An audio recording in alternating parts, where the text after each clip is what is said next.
The Dennis Day Show returns to the air at this hour the first week in October. Remember, the Dennis Day Show beginning here October 7th.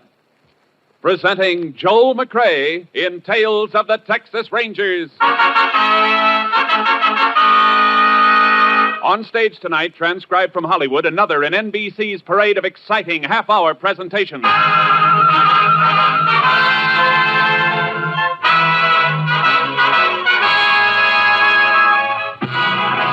Tales of the Texas Rangers, starring Joel McRae as Ranger Pearson.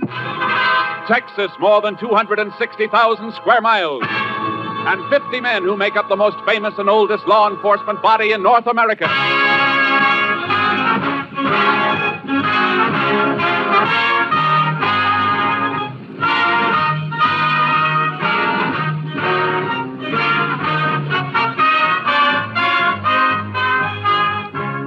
Now, from the files of the Texas Rangers come these stories based on fact. Only names, dates, and places are fictitious for obvious reasons. The events themselves are a matter of record.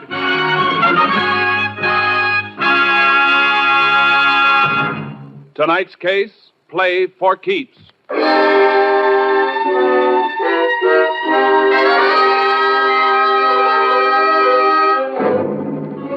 At 5 minutes past midnight on December 12th, several years ago, Sheriff Bob Smithers of Bradshaw County, Texas, staged a raid on a gambling establishment located on a country road. But there were no patrons in the house, and the sheriff's face grew dark red as he and the local constable failed to find any evidence. There's nothing in the upstairs room either, Sheriff. You're sure of that, huh, Jim? Not even a deck of cards. See, Sheriff, like I told you, I quit the racket.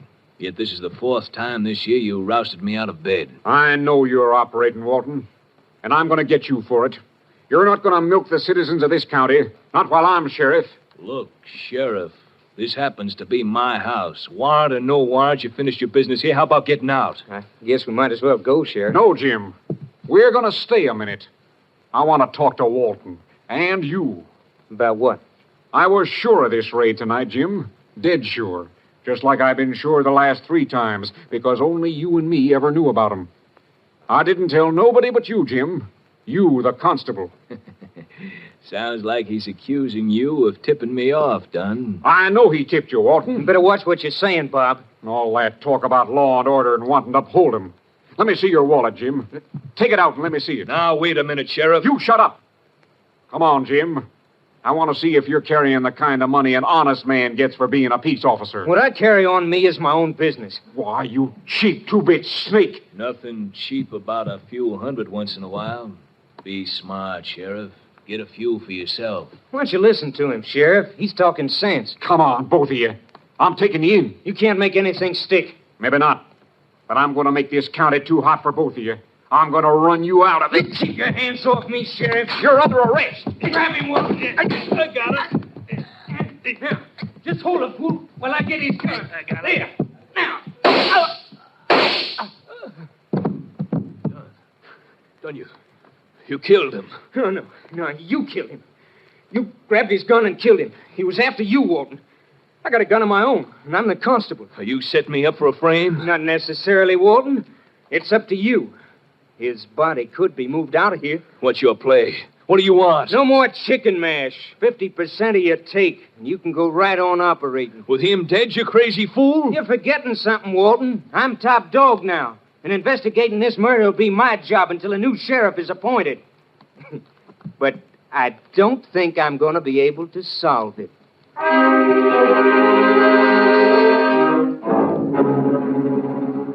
The body of Sheriff Smithers was found the next morning, dumped in a ditch by the side of an old wagon road.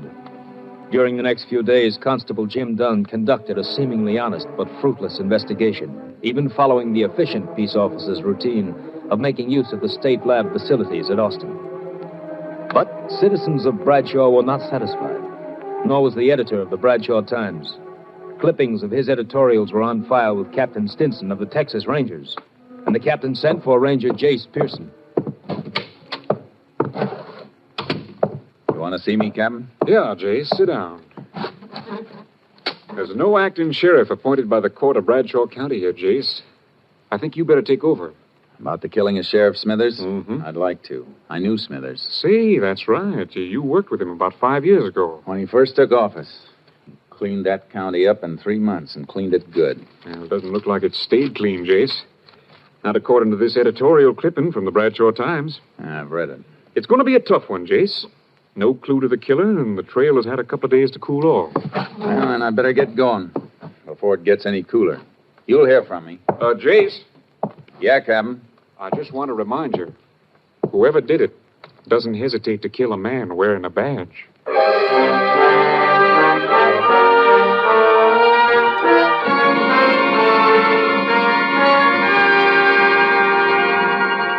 I reached Bradshaw in the early morning. The town was waking up, and the Bradshaw Times was turning out its bi-weekly edition. I went in to see the editor, Frank Carlin. So you read my editorials, huh? Well, I'm glad to know somebody's reading.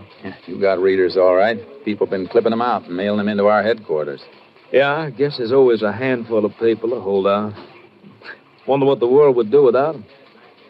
Everybody was so burned the day of the killing. Then in 48 hours, they want to forget it.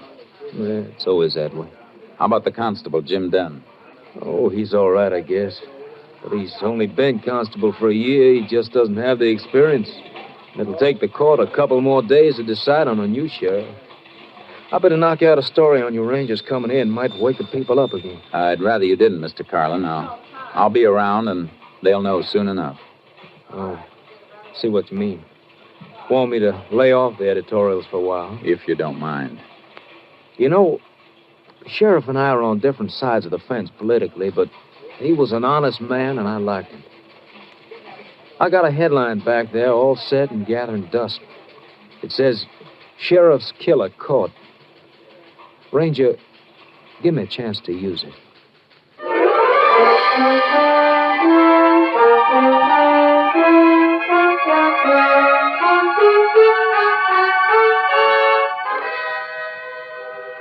I found a place to park my horse trailer and put charcoal in a pasture.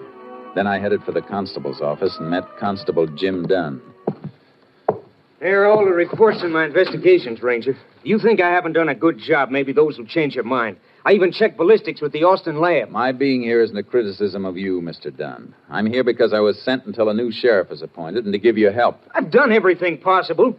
I've questioned almost 100 people. I've checked alibis on more than a dozen possible suspects. It's all there. Yeah. Everything's here. Everything except the murderer. And that's the only thing I'm interested in seeing, Mr. Dunn. A little cooperation between us might clean it up. I'm sorry I blew, Ranger. It's been getting under my skin. This murder could have been committed by anybody. Some bum from a hobo jungle, some drunk, anybody. We can't arrest anybody.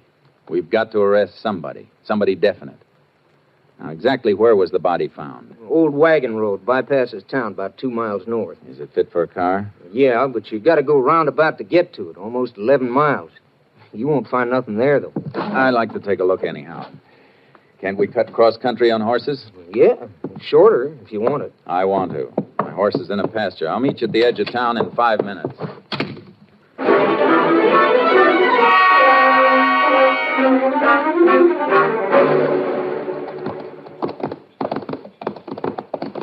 The body was found just a little further on. You can see the road now. Not much of a road left. No use for it anymore. Sheriff must have had some reason for using it if he came way out here. Here we are. Oh, boy. Whoa, charcoal. Oh, boy. The sheriff's car was found right over here by the side of the road.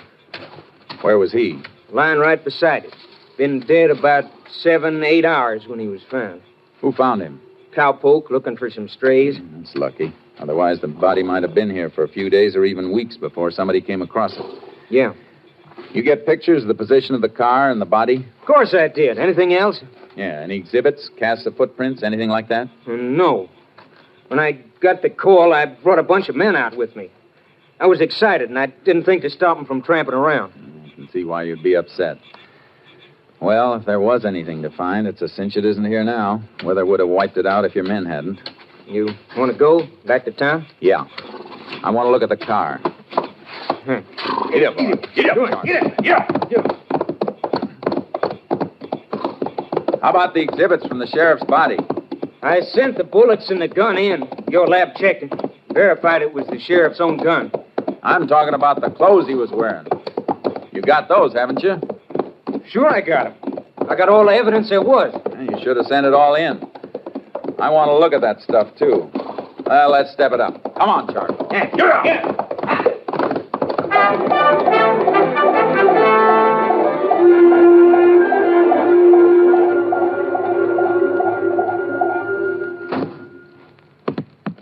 There's everything, all tagged. Everything the sheriff was wearing when he was killed. I see. Is this the shirt he was wearing? You see the blood and bullet holes, don't you? Yeah. How come your lab didn't find any prints on the gun when I sent it in?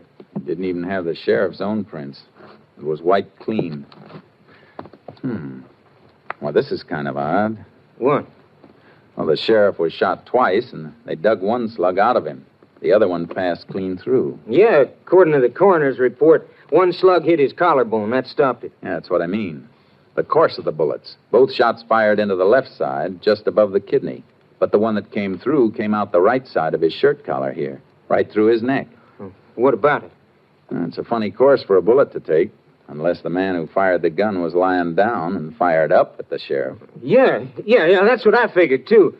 They must have had a fight for the gun. He got it, but the sheriff knocked him down and... No, that isn't the way it happened. How do you know? Because the sheriff wouldn't half turn his back on a man who'd just taken his gun. Besides, these powder burns show the gun was being held right against the shirt when it was fired. What do you think happened then? Well, the sheriff must have been in some position where he was bent over forward, which he wouldn't be unless somebody was holding him in that position. Here, stand in front of me for a minute. Now, your back toward me. What are you going to do? Slip one hand under your arms and then up behind your head in a half Nelson and twist your other arm behind you in an arm lock. Then bend you over forward like this. The sheriff was held like I'm holding you now. The bullets were pumped into him. See what I mean? That's just a guess. It's a guess I'm going to back up. And if the sheriff was held in a half Nelson and an arm lock, it tells us something else. That there were two men in on the murder, unless a killer had three hands and used the third one to fire the gun. That's pretty smart figuring, Ranger. Only because it's the kind of figuring I've been doing for a long time. Uh-huh. Are these the photos that were taken at the scene? Yeah, the sheriff's body in the car. The car, the body moved any before these were taken? Nope.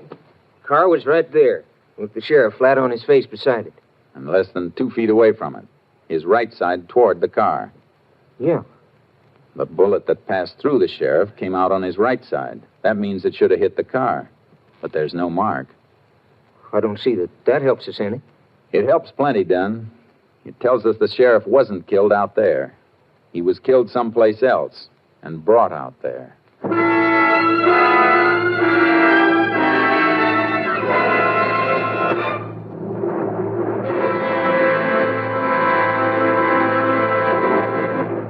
You are listening to Tales of the Texas Rangers, starring Joel McCrea as Ranger Jace Pearson.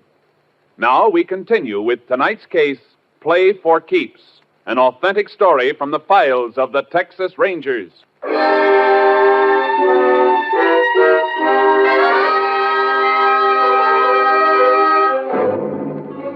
I knew that Sheriff Smithers had been killed by two men, and that his body had been moved after the killing, but it wasn't nearly enough.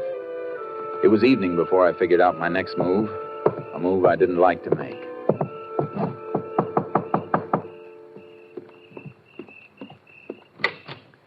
Evening, ma'am. Remember me? Why, it's Jace Pearson, isn't it? Yes, ma'am. Been a long time, Mrs. Smithers. Oh, come in, Jace. Come in. I suppose you know about Bob. Yes, ma'am. And that's why I'm down here. I came by to pay my respects. Funny thing. First time Bob brought you through that door, I never reckoned you might be back someday, looking for a man who killed him.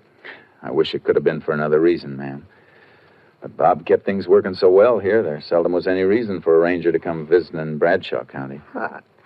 I know how you fellas keep working along. Can I offer you a bite to eat? Please, Jace. Well, that'd be real fine, Miss Smithers. I I knew it might help her and me if she could keep a little busy with her hands doing woman things in the kitchen. And I tried to eat, but kept remembering the man who'd sat across this same table from me 5 years before. Big, honest, stubborn, and unafraid. It's mighty nice of you to stop by, Jace. Bob would have been happy to see you sitting here again. He always said a man with a good appetite was right with the world. Ma'am, I guess Jim Dunn has already asked you, but do you have any ideas about who might have killed Bob? Oh, no. Everything went so well for a few years. All I know is that last year or so, Bob was upset about gambling. He after anybody in particular? A man named Walton, Lou Walton, has a big house on the South Road out of town. Bob always says it was a gambling house, but he could never catch Walton. You mean he raided the place? A couple of times. Last time was the night he was killed. Dunn didn't tell me about that. Bob was killed after he left there. Walton's, I mean. Dunn said they didn't find anything, so Bob started back for town. But he never got home. Mrs. Smithers, I have to ask a favor. A favor I don't like to ask. I want to help Jace every way I can. I want your permission to have Bob's body exhumed for further examination. Is it necessary? I'm not satisfied with the examination that was made here. All right, Jace. I'd like to have a more thorough examination made for headquarters. I'm sending them the clothes Bob was wearing for lab check, and I don't want anybody to know about it for now. All right. You're going to get him, aren't you, Jace? I'm going to try awful hard, ma'am.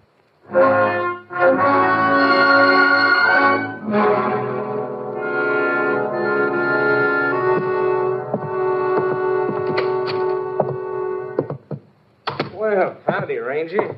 I've been waiting for you. Thought maybe you might have turned in for the night. I'm going to in a few minutes. I just came back to pick up the clothing exhibits. Well, I locked them away again. I'll dig them out. I want to send them on to Camp Mabry for lab tests. Well, all right. I'll give you a receipt for them. Okay. Don, Yeah?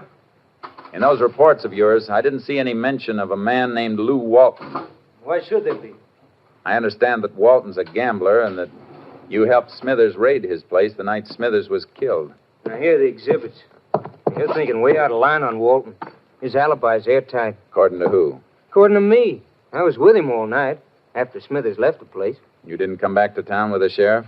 No, I stayed at Walton's Why? because the sheriff asked me to stay there. We didn't find anything, but the sheriff figured if I hung around, somebody might show up or call up looking for a game. And I'd be able to get him some evidence then. Anything else you want to know? No. I guess that lets Walton out. I'll take these things. Sure, go ahead. See you tomorrow, Don.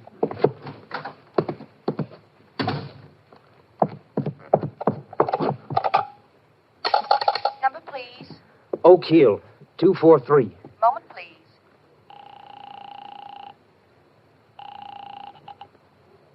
Hello? Walton, done. Now get those people out and shut down. Why? What's wrong? That ranger's too smart. I tried to make things look good for myself, and, well, I guess I made him look too good. Well, how much does he know? All he's gonna know. And you just close down and stand pat until he wears himself out.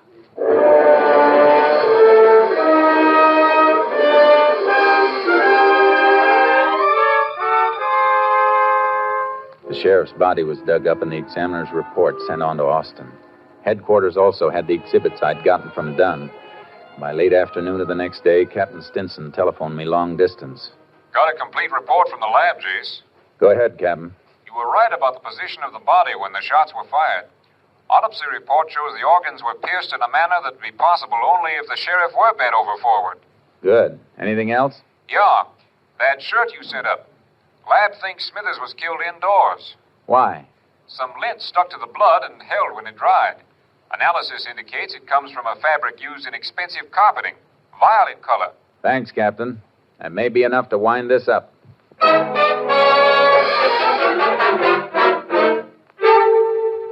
Then you're convinced that Walton was running a gambling joint, Mr. Carlin. Was and is. I'd swear to it. But nobody's been able to prove it. You know how suckers are. They lose their shirts and keep their mouths shut. Think they're in on a smart thing, and they help the racketeers to cover up. Then Walton must have been tipped off that he was being raided. Part of the racket. They pay off and get tipped off. You ever been in Walton's house? No. You know anybody who has been there? Well, it's no secret the newspaper men gamble more's good for him. My linotype man plays horses, I know. Pete. I'll be there in a minute. Howdy, Ranger. Howdy. Pete, you ever been in Lou Walton's place? Oh, come on, now don't stall. Tell her, Ranger. It's important. Well, yeah, I've been there once or twice. I only want to know one thing. You notice any carpeting in the house? Carpeting? Oh, sure. The house is like a palace. Wall-to-wall carpet all over the place. What color? Well, it's a kind of a purple, I'd say. How about saying violet? Yeah, I guess that's what it's called. You got something, Ranger? Yeah. I'm going to wake up the nearest judge and get a search warrant for Walton. You better brush the dust off that headline you told me about. I think you're going to get a chance to use it.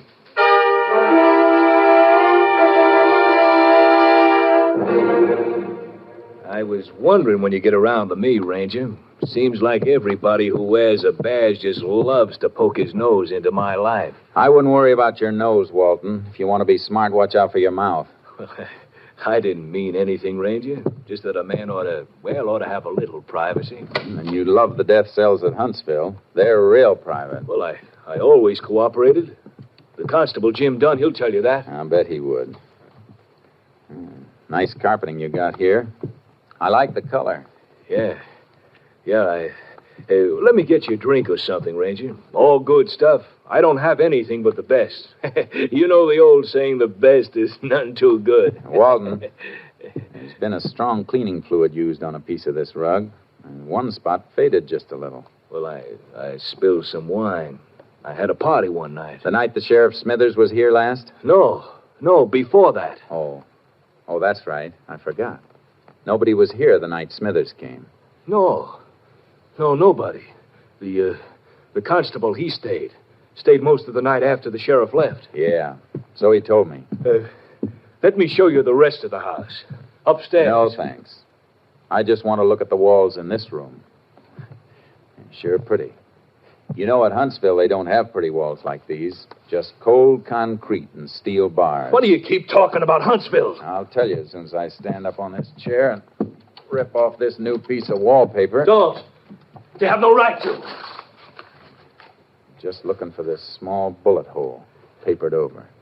Of course, you know that one bullet went right through the sheriff. The hole was repapered because a heavy picture fell.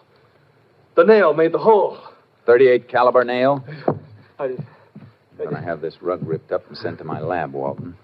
No cleaning fluid made will wipe out all of a blood trace. Even a drop is enough to hang you. I didn't do it, I tell you. Dunn shot him. Huh? It was Dunn. Dunn shot him. Hold your wrists out. You'll never get those on me. You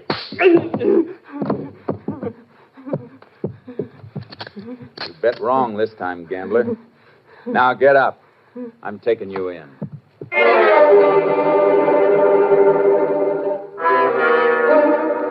I took him through town to the county jail. Then I walked over to the constable's office, but Dunn wasn't there.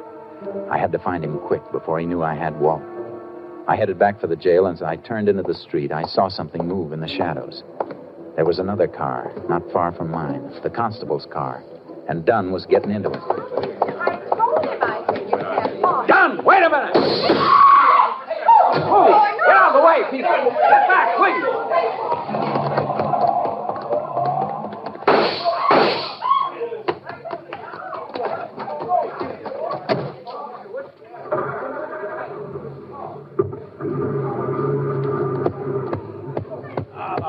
Punctured my tires. Unit 10 to KTXA. Unit 10 to KTXA. KTXA to Unit 10. Go ahead, Unit 10. Unit 10 convinced Constable Jim Dunn is subject sought in killing of Sheriff Smithers, Bradshaw County. Attempting getaway headed north on State Highway 19 from Bradshaw. Alert Highway Patrol and all units for complete roadblock of area. Order no further radio communication. Subject in Constable's marked car equipped with shortwave receiver. Will do, Unit 10. Unit 10's car out of commission.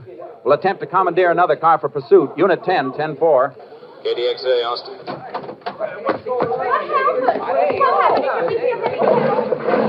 out of the way, please. Step back, please. Step back. Come on, Charcoal. Let's hope Dunn heard that call. Come on, get up. Get up. Get up, Charcoal. Come on. Get up.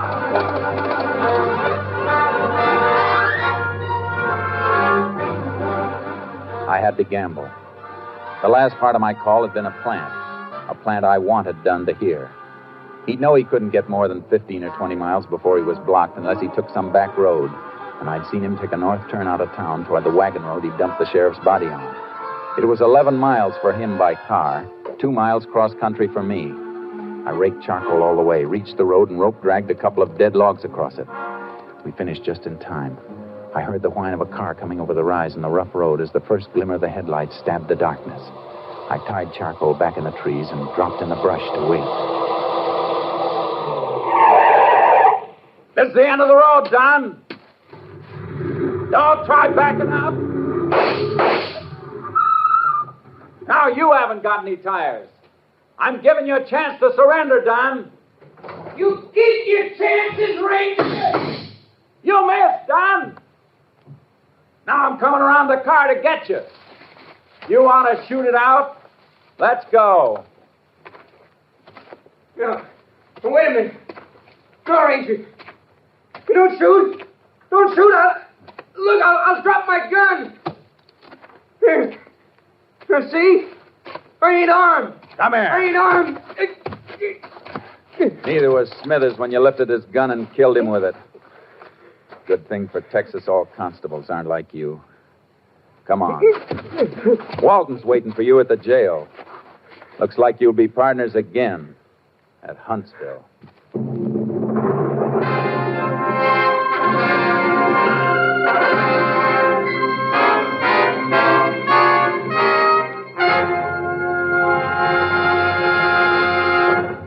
The following week, the headlines of the Bradshaw Times read, Sheriff Killers Caught. Though Jim Dunn protested his innocence, Lou Walton's confession and evidence submitted by the Rangers convinced the court of Dunn's guilt. Both were sentenced to life imprisonment at Huntsville.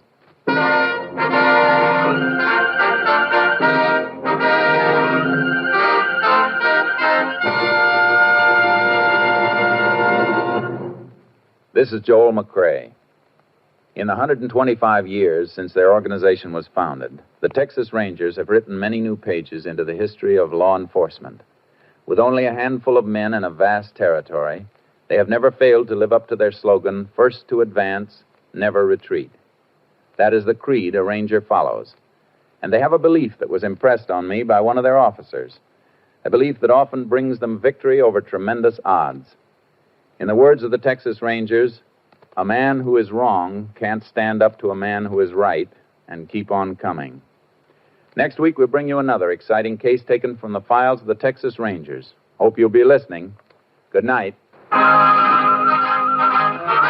Next week, Joel McCrae in another authentic reenactment of a case from the files of the Texas Rangers.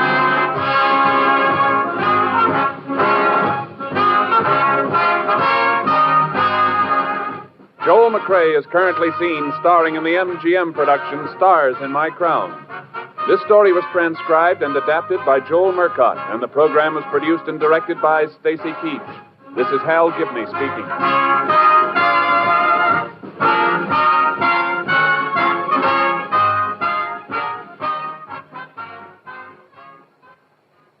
Three chimes mean good times on NBC. In just 5 weeks, Dennis Day and Judy Canova bring back their two delightful programs in an hour of fun for all on Saturday nights. This weekend, 400 Americans have a holiday date with death. Stay off the list. Be careful. This is NBC, the National Broadcasting Company.